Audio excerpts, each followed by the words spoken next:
magkaibigan na kayo? Hindi ko po siya kaibigan, ate. Hindi pa po ako nagtitiwala sa mga hindi ko po kilala. Pinapasok po ako ni Amara. Amara! Bakit mo naman pinapasok si Kurt na hindi namin alam? Kasi po si Amara nasa labas, umiiyak.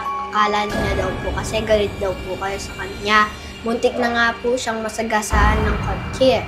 Niligtas ako ni Kuya Kurt. Amara, huwag kang lalabas ng hindi namin alam. Hindi kami galit sa'yo. Kaya nga pinagbigyan ka namin, di ba?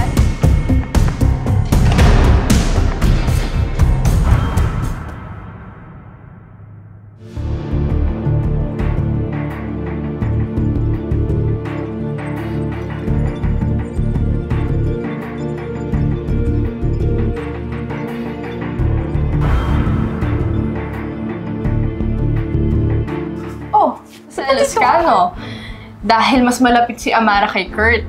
Kaya ayaw niyang umalis na bahay na to kasi may bago na siyang kalaro. Feeling ko talaga nagsiselos ka. Ate, hindi ako nasiselos. Aminin mo na! Hindi nga! Aminin mo na kasi! Hindi nga! Aminin mo na! Hindi pa aminin na. Aminin mo na! Hindi nga!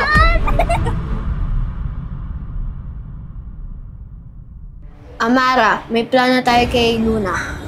Ano po yun, Kuya Kurt? Magpanggap ka na mabait ka tulad ng dati niyong ginagawa.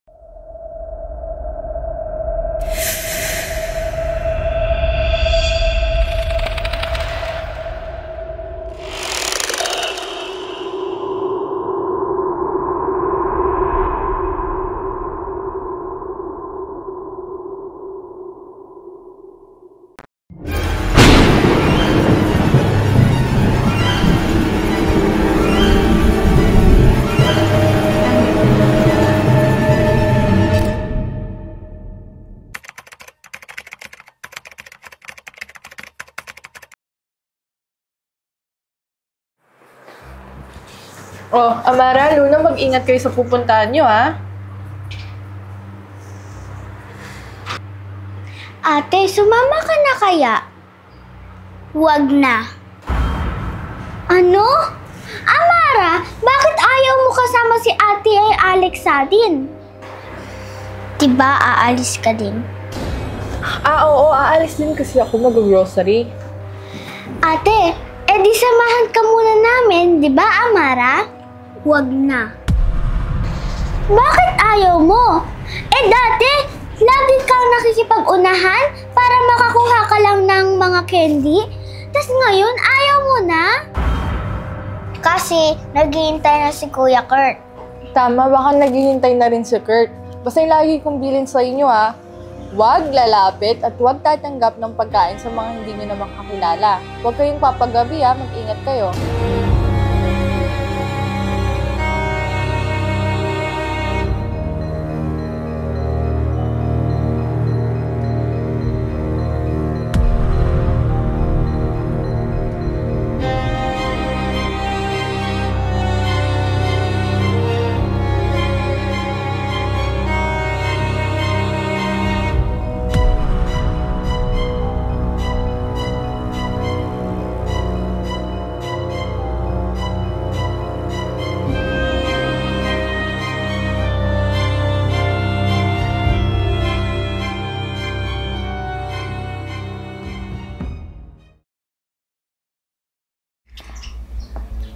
Balitaan mo ako sa nangyari. Magkwento ka. Nagawa ko na yung pinapagawa mo. Napakain ko na kay Amara yung candy na binigay mo. Talaga? Sigurado ako niyan na nagtataka na sila sa ugali ni Amara dahil iba na yung kinikilos niya. Dahil naging sunod-sunuran na siya sa'yo. Tama po kayo. Nagtataka na sila. Paalis na po sila sa bahay na yan pero pinigilan sila ni Amara. Magandang balita yan, Kurt. Malapit ko nang magawa. Yung ililipat ko yung kaluluwa ng anak ko sa katawan ni Luna. Dapat kasi kusang sasama si Luna para maging matagumpay yung ritual na gagawin ko sa kanya. Huwag po kayo mag-alala. Lahat ng utos nyo nakatatak sa isip ko. Hindi ako nagkamali sa'yo, Kurt. Mabuti na lang at ikaw ang naging utos-utosan ko. Malapit ko nang malipat ang kaluluwa ng anak ko sa katawan ni Luna.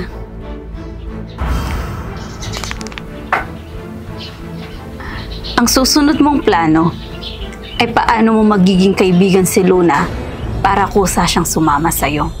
Nakaplano na po. Very good, Kurt. Akala siguro ng magkakapatid na yan ay basta-basta na lang ako susuko.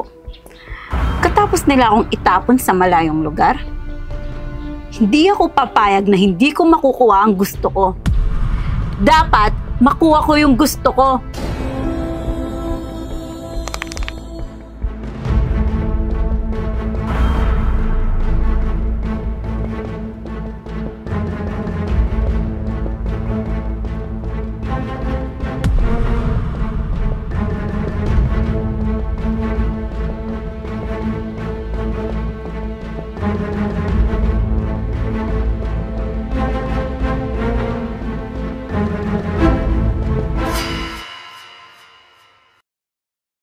Amara, naiintindihan mo na ba yung plano natin sa ate mo?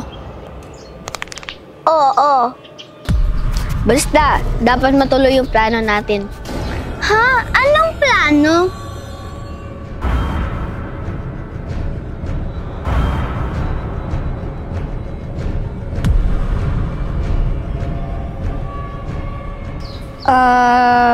Binaplano ni Amara na maglalaro tayo, di ba? Oo, ate. Gusto ko masaya tayo maglaro. Saan tayo pupunta? Sa park. Sa park na naman? Lagi naman tayo doon eh. At saka diba, doon natin nakilala si Kari. Hindi, ayoko. Hindi ako pupunta doon. Maaalala ko lang siya. Ano bang nangyari sa inyo? Ano yung tungkol kay Kari? Sige na nga. Dahil lagi naman tayo magkasama, kakwento ko kung ano nangyari kay Kari. Si Kari, siya yung nagulo ng buhay namin. Pinakain ako ng candy ni Kari. At saka, naging sunod-sunuran ako sa kanya. Pero buti na lang, nalagpasan namin yun. At hindi napapayag na mangyari sa amin yun.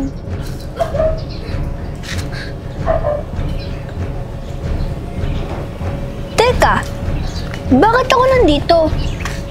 At saka, may nakilala din akong babae na pinakain ako. Teka po, sasama na po ako sa inyo. Sigurado ka ba na sasama ka sa akin? Opo, pero ano pong kapalit?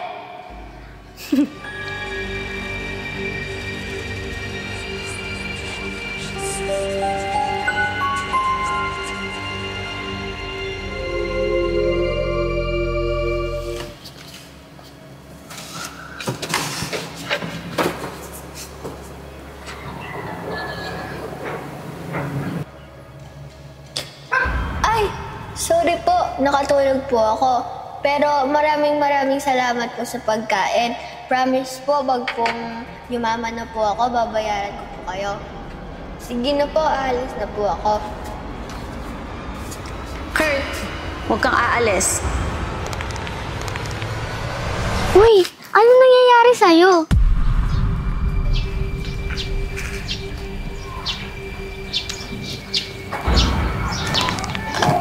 Naka-ready na ba kayo? Aalis na tayo. Ano nangyayari sa'yo? At bakit ka nagtataka na nandito ka? Sino yung babae na nakilala mo?